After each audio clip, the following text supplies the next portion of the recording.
We're in a TV studio today, which means, Craig Hutchison, you'll be having your TV voice for the next half an hour or so. I don't like your TV voice. You don't, do you? No. You can watch us on YouTube or you can listen to us today. So choose your adventure, Damo. But you've become a performer when the TV cameras are around. I like the old, relaxed... Yeah, I'm not sure why we're here. Casual. I'm not sure why we're here. You've organised it. You've got the crew in it. We've got a big crowd of none here today too to see the final show, which is great. You've turned up, for those watching on YouTube, with your hair all over the place, with your beard with the grey freckles in it, your 22 weeks leave, you look like you've just been yanked out of the bar at 3 o'clock in the afternoon. So you've gone to an I'm 2.5 weeks into my 10 weeks, and you have dragged me back for the final episode in the TV studio. How's the summer of Damo gone so far? I'm just starting to free up, actually, mentally, physically, starting to exercise again. What's a standard day look like? Fall out of bed? I've got a few things on the home front, which I won't bore our listeners and viewers with right now, but there's a few things going on the home front. Have you sorted out those neighbours yet? Who have you been in legal action with? We'll leave that alone, please, Hutchie. We'll leave that one alone. Hey, I have copped a heap of feedback this week, and unusually, it's been positive, and it's all due to Craig's carry-on. I think it's got one more episode left in it, and that's it. I think it's got its own show. It's run its race.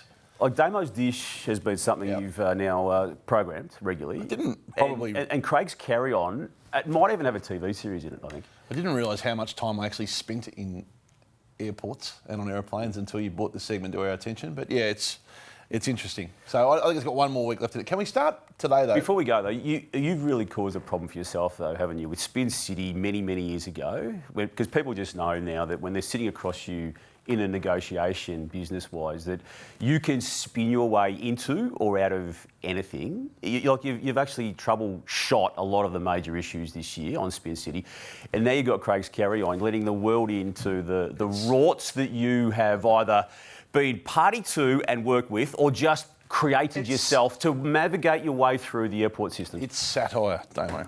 Satire. No, it's who you are. It's all tongue in cheek. It's who you are. But it's a little bit trickier at home than it was. We'll get to Craig's carry-on soon, because there's a heap of questions that people have hit. Bring on. I'm ready. Yep.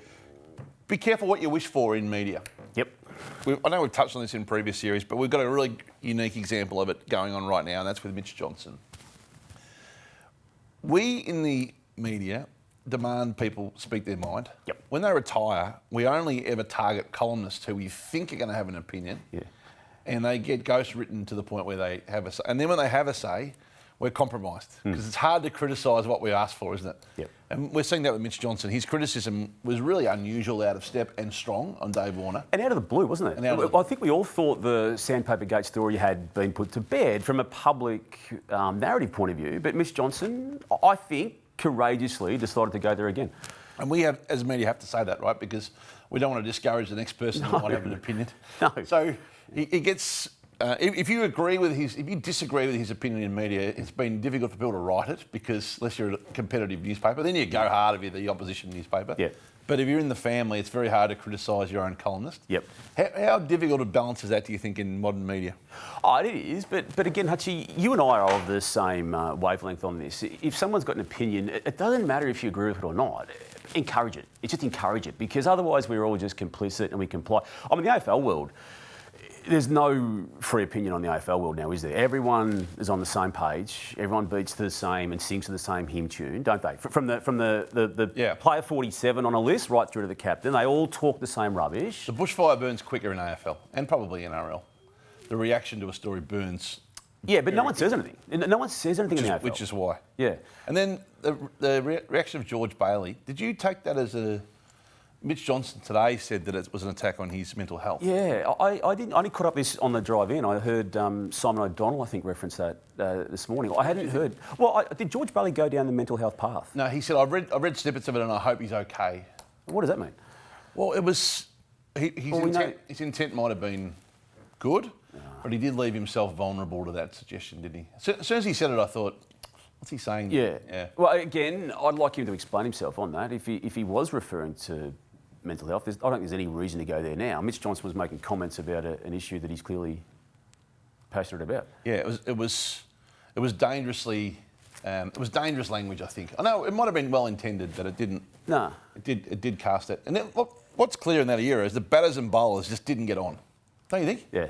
There's two teams in the Australian cricket team in that era, the batters and bowlers. And the bowlers were a club and the batters were a club. And Never the train shall meet. And then you've got the other fast bowling fraternity too. When Cam Bancroft did, after the Sandpaper Gate had played out, maybe he made some comments long after the event. And then the fast bowling fraternity of Stark, Hazelwood and Cummins joint media statement to basically shun him. And it's no coincidence he hasn't got back into the team properly since, has he? Yeah, I think there's a divide there between the two. And it's interesting to see how this plays out for me. What it's done is add spice to the summer. Yeah.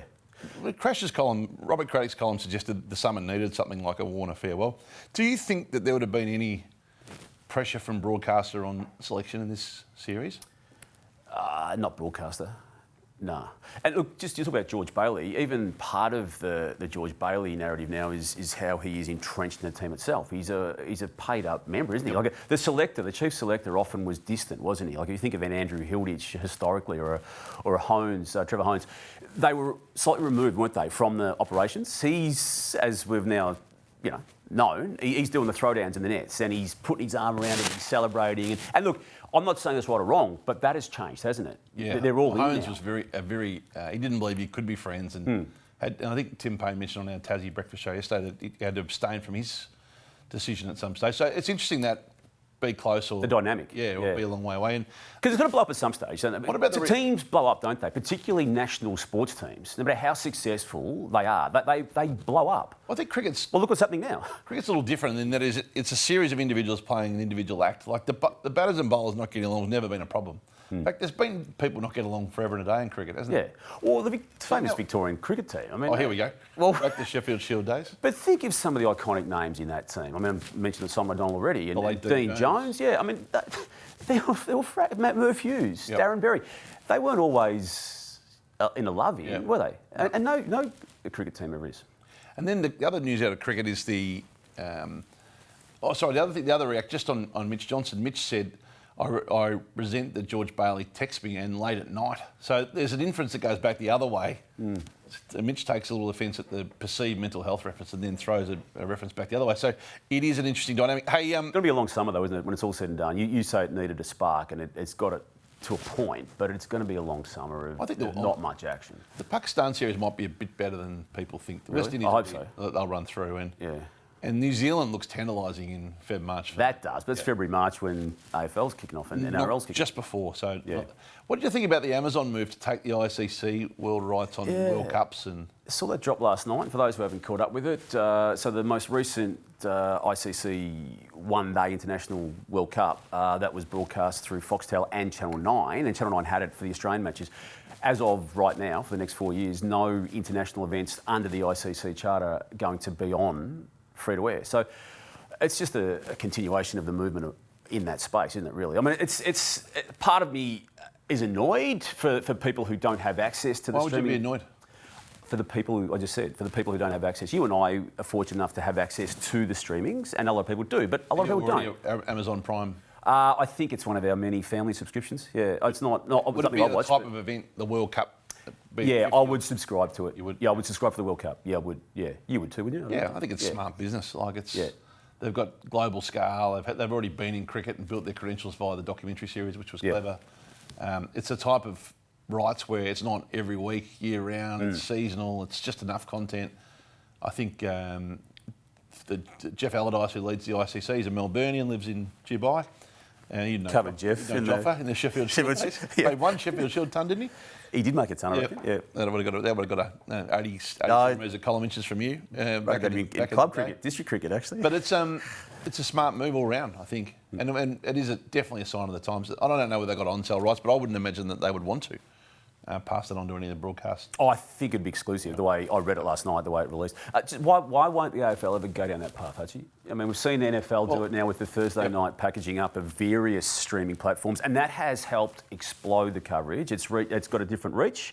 They've tailored some of the broadcasts, haven't they, with the Nickelodeon coverage for the younger kids. And equally, I think, and this is your point, I think, more than anyone else's I know, it challenges the incumbent broadcasters to change the way they do it as well. And I think that increases the quality of the broadcast. So two parts to that question. So the AFL won't do it because of anti-siphoning, and the government... You always work around anti-siphoning. And the government regulation is built to protect... And they value free-to-air distribution as part of their aggregation sponsorship model. So Yep. the AFL You can always work around free to wear. You can always work around for a sliver of content you can, but the core content will always be. But one match a week, we've got 9. One match a week could easily slide through that anti-siphoning legislation. You know that. Yeah, so that's what happens with the AFL. Now, on the NFL, I don't know if you saw this, but we talked about this. On Thanksgiving Friday, Apple, I reckon, no, it was Amazon, one of the two, I should know. I think, I'll check this while we're on here. Yep. Bought a game. It was Amazon. Like a one-off. Bought a one-off game. Yeah. Now, in the American rules, you cannot play an NFL game after 6 p.m. on a Friday because of the protection of, I assume, high school sport, which is Friday nights. Yep. So the NFL on Thanksgiving Friday, which is the day between Thanksgiving and the Saturday, scheduled a 3 o'clock game to get around it. They charged $100 million and they ran a very different ad product against it. So Amazon ran embedded ads where you could add things to your basket while watching the game. Oh, yeah. And you could, without leaving the experience, you could pay, click out, buy and transact. You got a different set of ads tailored programmatically to what your previous customer experience was. So if you're the algorithm worked for you. Yep. So if you're an existing customer, you were served products which knew your trends. If you were a non-existing customer, you were served first up creative and welcome to the platform and these are the things you can do here.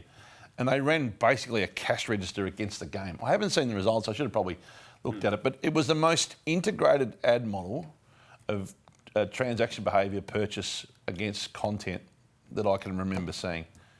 Fascinating lens and where it's going. And huge acquisition tool, obviously. It drives more sign-ups than anything probably ever.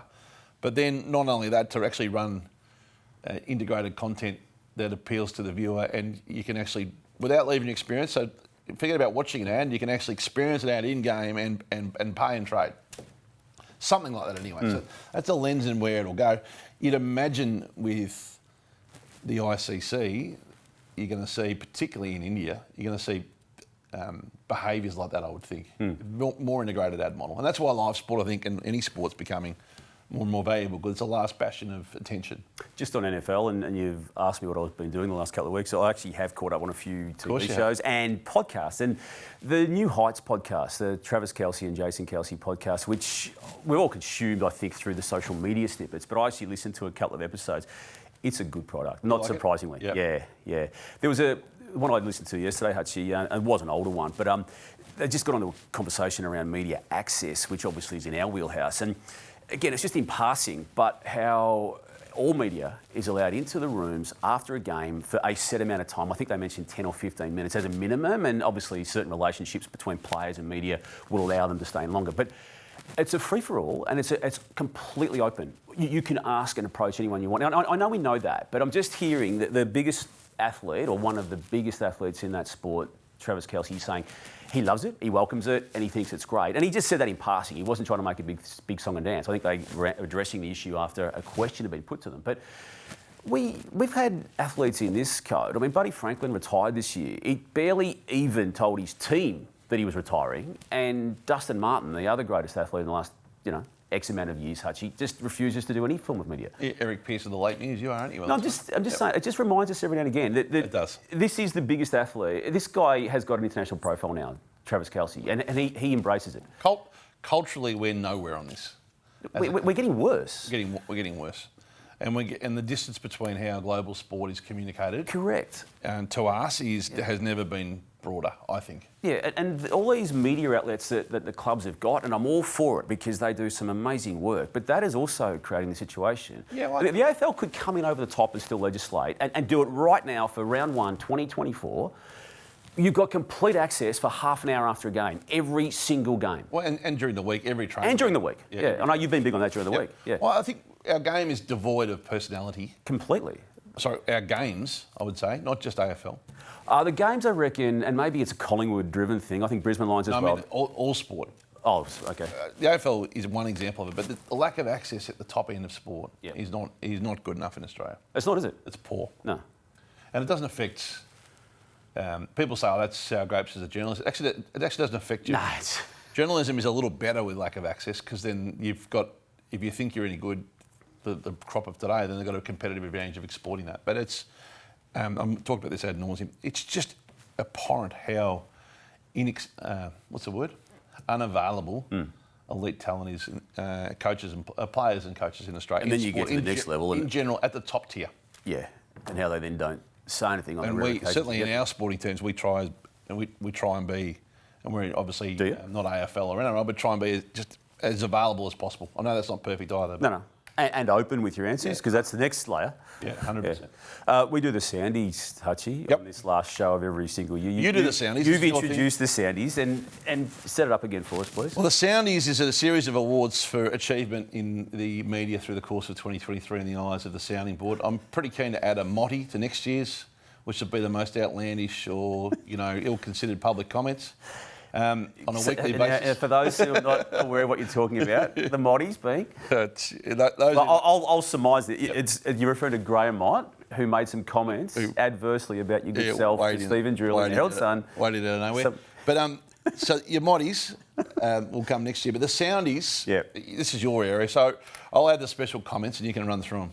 Well, we've got a few topics here, and again, we want to do this ad hoc. It's loose. You said I've planned it, and I get here and you've got nothing planned. I've got a plan. But just to set up again, didn't you introduce this because News Limited does the News Awards? That's the origins of the Soundies? Yep. News do the News Awards, which I think called the Astros, aren't they? And you wouldn't believe it, they did it again. They scooped the pool.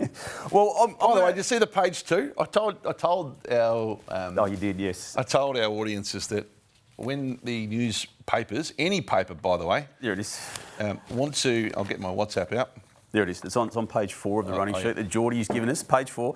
Sky's the limit for news on page 2 of the Herald Sun. The call comes down from management. Hey guys, we're going to need a story on Sky News. We've announced a new subscription product. We're going to need the boss. Is this in the Daily Press? Upstairs. The Morning Press? Yeah, Morning Press. Morning Press. Look, had a call from upstairs overnight. Upstairs. How upstairs? Upstairs. Rupert upstairs. Oh, no, people just infer it in that business because no one wants to run the chance that may or may not have come from him. Let's just say I had a call. That's how it's introduced. And we're going to do a story on the new streaming product. And then 700 people put their hands up. Can I do it?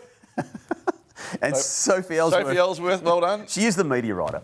No, I get it. But and page 2 is where this gets buried. Yeah. When I say buried, it's prominent enough to let management think you've covered it everywhere other than the front. Yep. But it's not nearly as well read as page 3 or notice. No. Or even 5 or 7. Yeah. So Sky's the limit for news. Yep. Programs to be available for streaming was yesterday. So well done to Sky News Australia's primetime programs. They'll be available for 24-hour streaming and on demand on the new website and app in 24. And then it's a very positive yarn. It's available to viewers for $5 a month.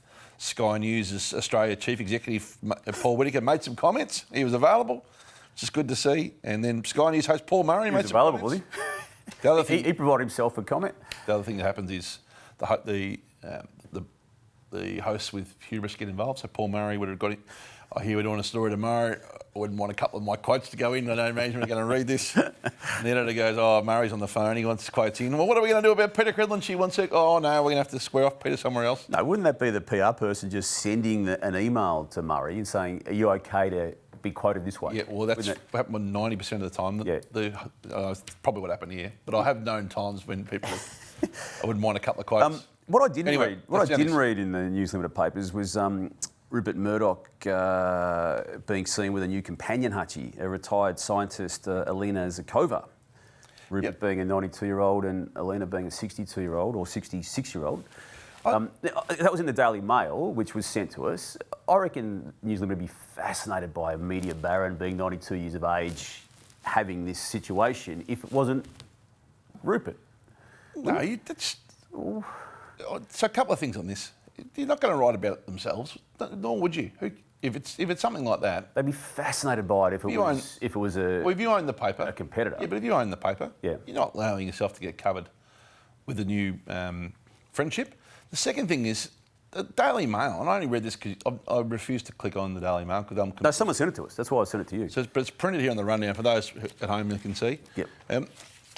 They said that they had a bag which read KRM medication. Like, No, I didn't see that. That's poor. That's poor. Yeah. That's shocking. You don't. No, don't like that. That's shocking. Like, No, I don't honestly, like reading you're reading the labels of deliveries. Yeah. Give me a spell. Anyway, let's get back to the Soundies, Hutchie. And I'm going to start with you because you are responsible for the first Soundie for 2023. Best news segment in the podcast. Craig's carry-on. All right, I'll take that. Yep. I'll take it. We'll get to Craig's carry-on soon because there are 11 items of referencing for you for Craig's carry-on. The Soundie for the Frame Me In for 2023. Only one winner. And it is back-to-back winners. Some honourable mentions, and the Maasai is growing. But Danny Wilder and he's still got everyone covered. He's still the Frame Me In specialist. Yeah. I thought Brad Blanks made a real late run. With Ben Simmons. Yeah. He did. Brad takes up 80% of the camera and he loves the subject just in. In fact, and he had the Las Vegas backdrop too, I think, Blanksy, didn't he, for that particular interview? But Frame Me In is a clear winner. Now, there's another one. I can't believe I'm obsessed with this story, Soundy, is myself with the Travis Kelce and Taylor Swift. That's true. I'm a 53-year-old person who is obsessed with this, Hutchie. Yep. I click on that stuff like you wouldn't believe. Still. She was in Green Bay yesterday. She flew to Green Bay. I saw it in the box and got in underneath and, the Soundie for the most missed media figure will be Tom Brown. Yeah. Yeah. The media's poorer for Tom's absence, isn't it? We're going to miss the quirks I've of got Tom. a theory, though. I've got a theory, and I may be slightly out on the runway of my theory here, but he'll be back. And I've said to Tom even, I reckon I expect to see him back by round 1 next year. Do you really? Yep. Yeah. You'd be surprised if you don't see him back, wouldn't you? Well, I think it's once it's in your veins a little bit.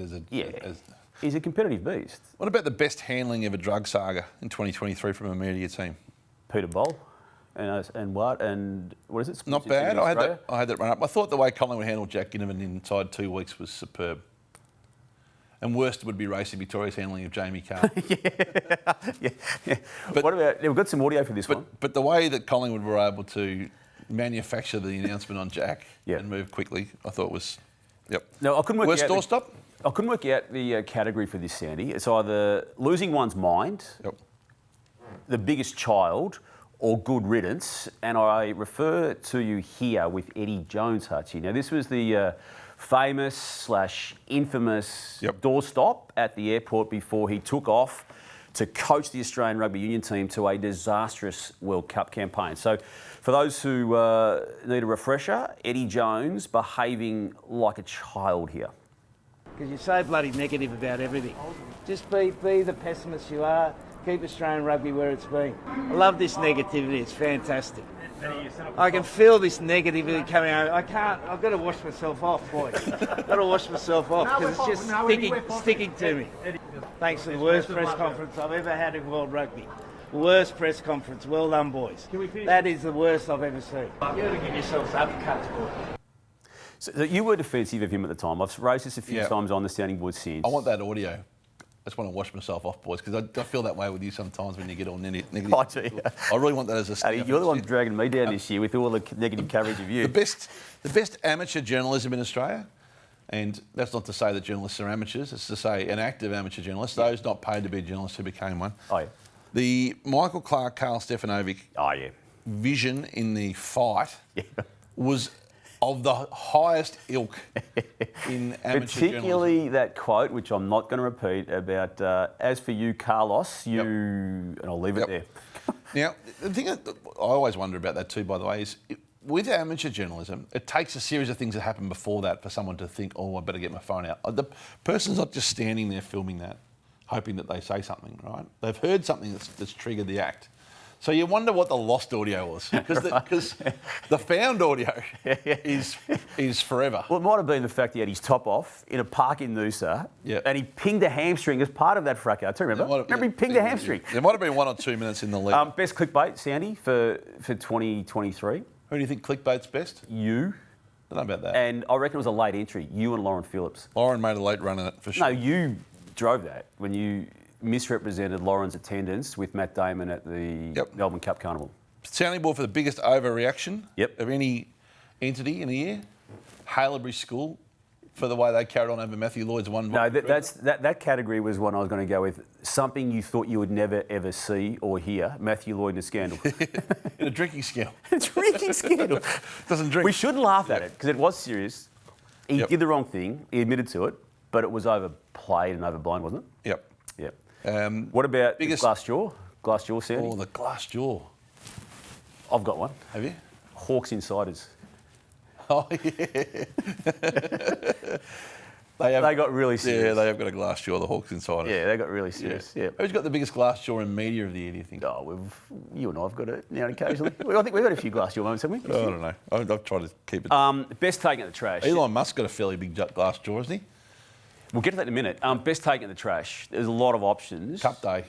Interest rates right up there. Yeah, but it's always Cup Day. It's always the first Tuesday. I'm going to give it this year to the AFL.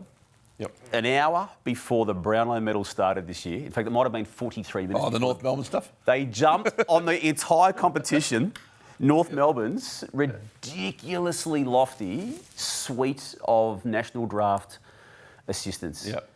And they dropped it 43 minutes before the Brownlow medal started. And the amount of people that night when they were reading and trying to watch the Brownlow in the Palladium blowing up over it. I thought the press release of the year, if I was to be honest, I wish I'd brought it with me, was Simon Garlick's attempt to explain Peter Bell's new role. Go. It was. If I've got time to get it before the end, I'll read it out. I thought it was the best. Well, as you do that, I'll get another one. There was the best smoke screen for 2023, and this goes to a famous football coach in the AFL system, Hutchie, Damian Hardwick, three-time premiership coach at Richmond. Played them all in the break. So burnt out that he just had to walk away instantly after, I think it was round 10. And 90 days later, signed a 5, 6, whatever year deal it was to coach again. And suddenly the love of football, the burnout had gone, and he's back in the system. World-class into the Gold Coast Suns. He played possum for 90 days. How many? Would that have been a project that was 18 months in the works, or you reckon more than 90 days? More than 90 days. Play possum would be the name of that soundie. The soundie for letting your guard down for me was Damo being papped having a beer in Perth.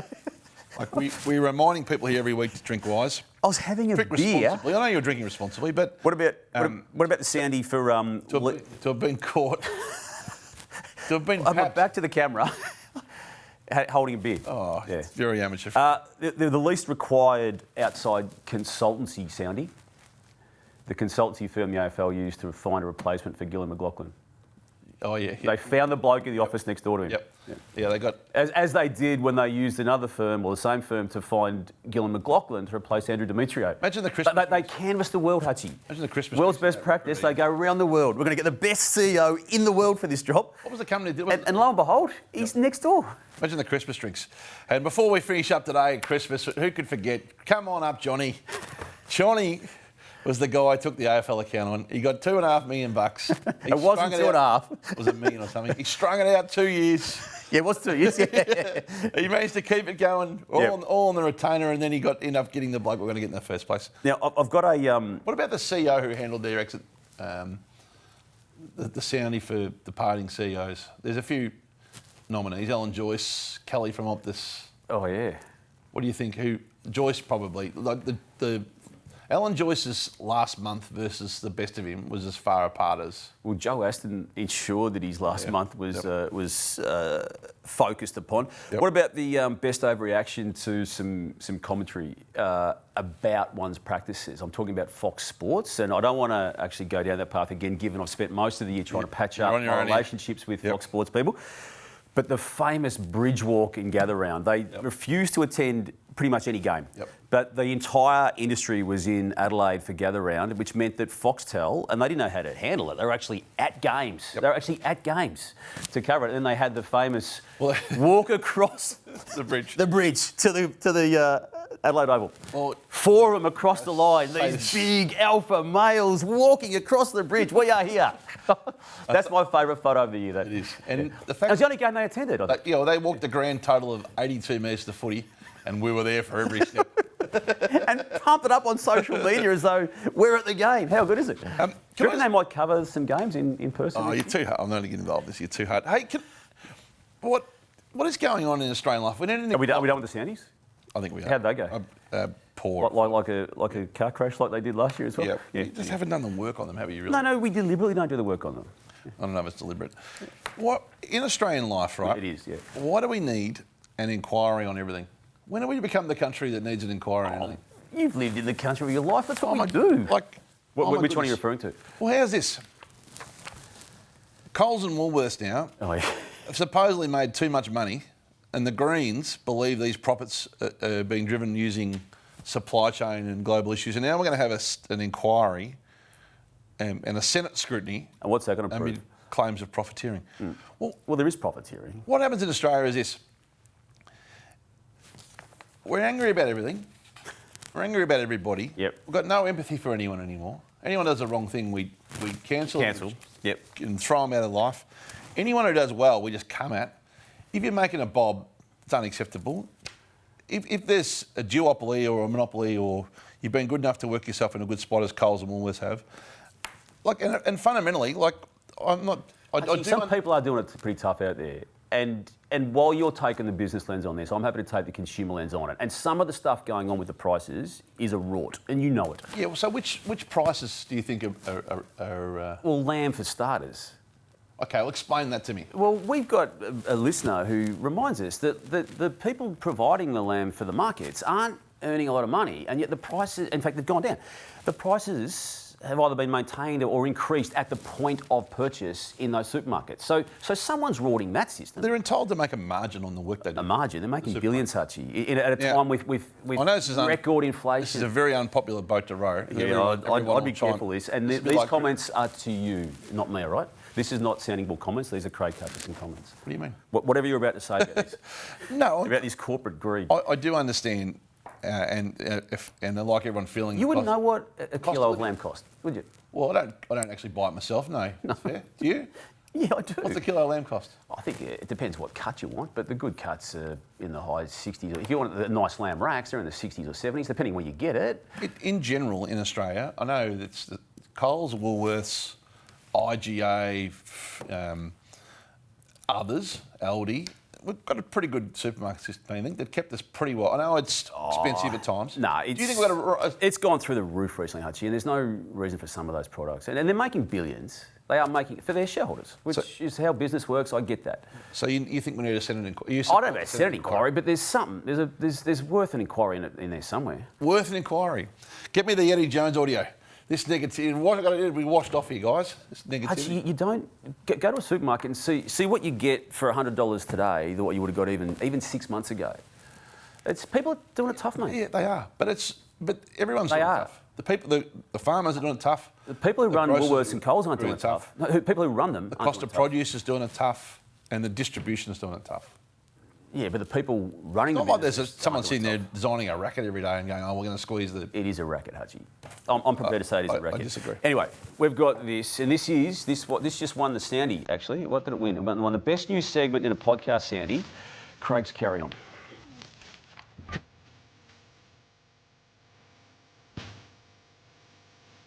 Good afternoon, ladies and gentlemen. This is your captain. Flight attendants, please prepare for takeoff. In the unlikely event of having to use the evacuation slides, follow the lighted path. Craig's Carry On. Craig's Carry On, otherwise known as Craig's Rorts through airports. You've managed to... Misportraying this. I'm not misportraying. The boots up straight away. You're going to crack it, eh? So, you've either created these rorts or you're in on the rorts to get yourself in and out of airports quickly. If you don't protect the Carry On brand, I will not participate. This is about just a few little... Is it assistance for our listeners? It's is that assistance. What it is? Okay, support. I'll resell it. Craig helping people navigate airports... Giving the underdog a go. ...and airplanes. Yes. Go for it. So... You want to ping through a few quick ones? Let's ping through a few quick ones. And the problem you've got is you are an elitist, you now travel business class, and I get that. You need to, you spend that much time in the air. A lot of these questions... I actually don't. Yes, you do. For the record, actually, every time I've flown with you, I've never seen you anywhere near the back. Upgrades. Okay.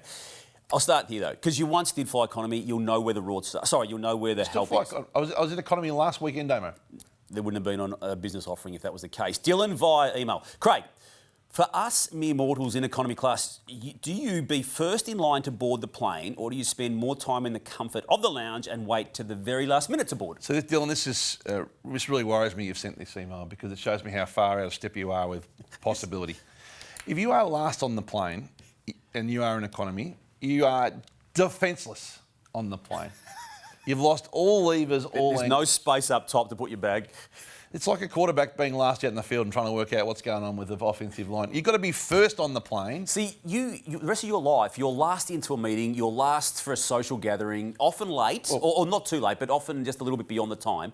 But on a plane, you're before time. Planes are about real estate and relationships. You've got to be on first. Yeah. Because you've got to be able to assess the playing field, know where people are sitting, landing, where the points of tension are, where the crying baby is, where the spare seat might be. You've also got to build a quick-fire relationship with the staff. I think offering to help is always one thing, because it's rarely accepted, but it's always acknowledged and appreciated. It's so fake with you. Get on early, Dylan, and then assess the angles. But Dave, you're on late. What are you doing? Plus, you also dictate terms on the luggage when you're on early. You dictate terms. Yeah. Just take the space, you mean. If you're on late, you're squeezing and you're 4 rows back, and you've got to ask someone to get that. And there's a problem when you touch down because your bag's 4 rows back. Dylan, get on early and then just have 360 lens on the plane around you and look for possibilities. But you'll be stuck on the tarmac for 90 minutes sometimes. That's okay. You got a phone. It's not okay. What else? What are you doing on? It's not like you watch. What are you doing on the tarmac? You're not doing on the plane. That's a good point, actually. Yeah. That is a good point. Harry Rain, email. In reference to JFK, last time I flew in, there was a long wait and a lady seemingly pretended to faint and got to skip ahead of the line. She seemed to recover quickly, and the jury's out on the legitimacy of that fainting episode. Has Hutchie ever tried a tactic such as this? I haven't, because what I find, Harry, is that there's a whole lot of legalities and rules around health scares. So if you try the fake... That's a complication. If you try the fake health scare, you might get put in a room and then you think you're through and they say, well, the rules of the airport say we've got to wait 2 hours and give you... So you've thought through this? Yep. But in the flip side, if you see someone suffering, that's your angle. Because A, you go to help, and B, by being perceived to help, you're knocking yourself up in the queue automatically by doing it. So you're doing a bit of goodwill, and you're not having to wear the legacy kind of legalities of the hang around. Yep. You've just been the person that's helped. Again, not an issue for you because you fly business class, but this is a regular question here. John on email. Is reclining a no-go when the person behind you has a child in their lap? Got into an argument with a lady who reclined right back onto my partner with our 18-month-old on a flight from Perth to Brisbane. Yeah, reclining's a tough one. So the rule... What are the protocols now? I just refuse to let my seat go back because it's just going to cause a problem. I think I don't have an issue with that. Pre-meal reclining is a no-fly zone. Post-meal, unfortunately, it's a free-for-all. If you want to avoid a recliner, shop early and avoid the rush. You know my views on this. Get on early, discuss the reclining situation and requirements. Oh, you raise it before the... I raise it all the time, yep. Ah, so what do you say? See, this is a new level of communication. Yeah, well, if you're a recliner... Yeah. You introduce yourself. How are you going? Nice to see you. Do you mind if I... Look, after the meal, I've had a long day. You okay? I want, just like...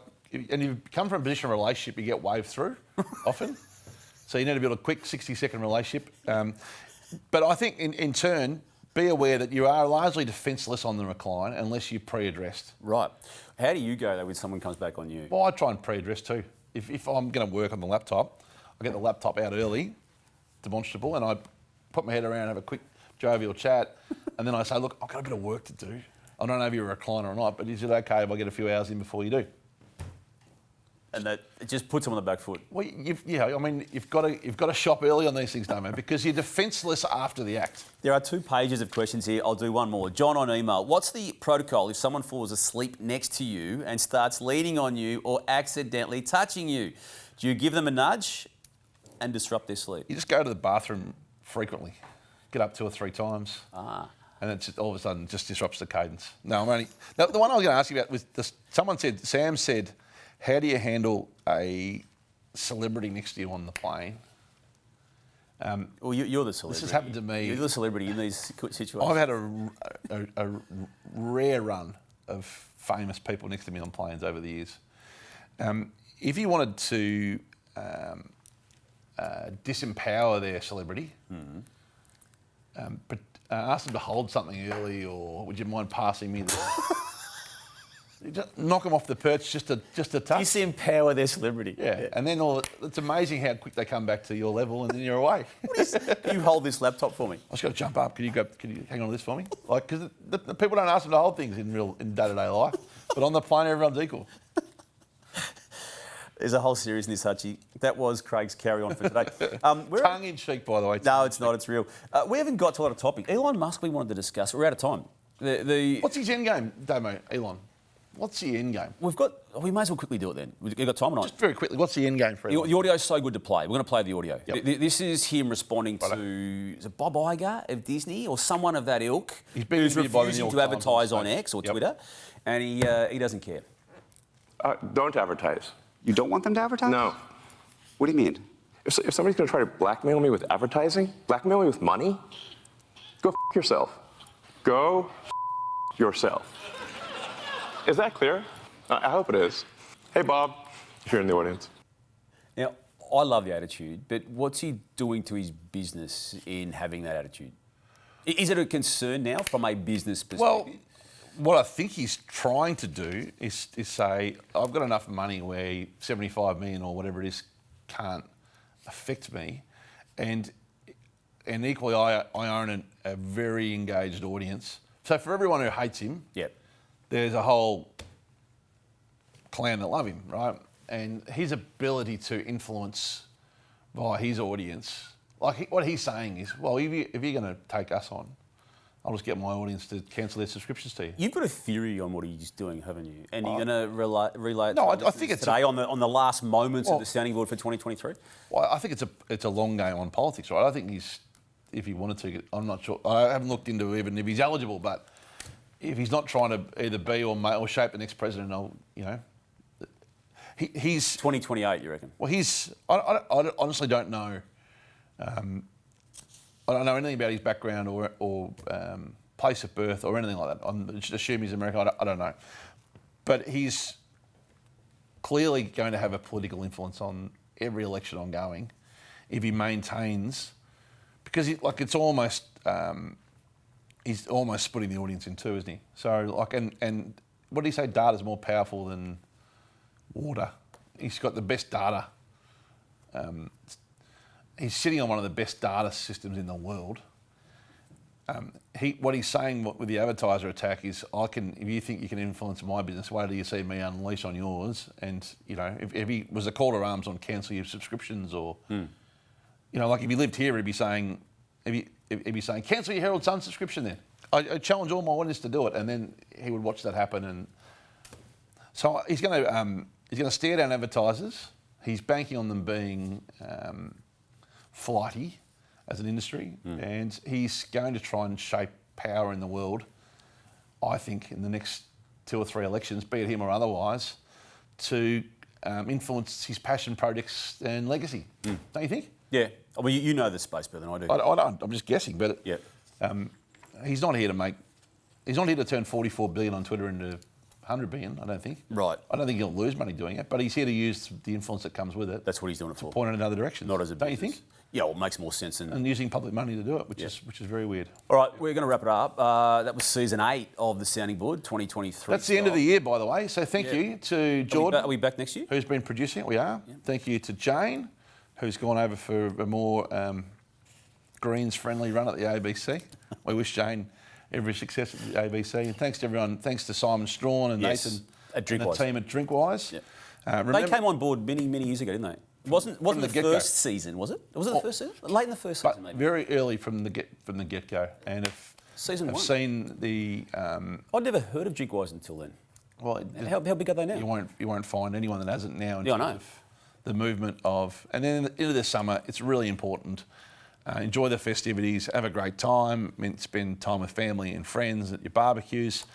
But you won't miss any of it if you Drinkwise, throw a water in here, a Carlton Zero or a Coke or a Heineken Zero in here or there, and slow it down, take a breath and savour the moments with your family. And thanks to Simon, Nathan and the board of Drinkwise who have supported us in a public health narrative, which is a great platform to do it in a podcast. And have a great 22 weeks, Damo. I've got 10 in total. I've got about 7 to go. And you too, Hutchie. And over the summer, you won't miss a moment if you Drinkwise.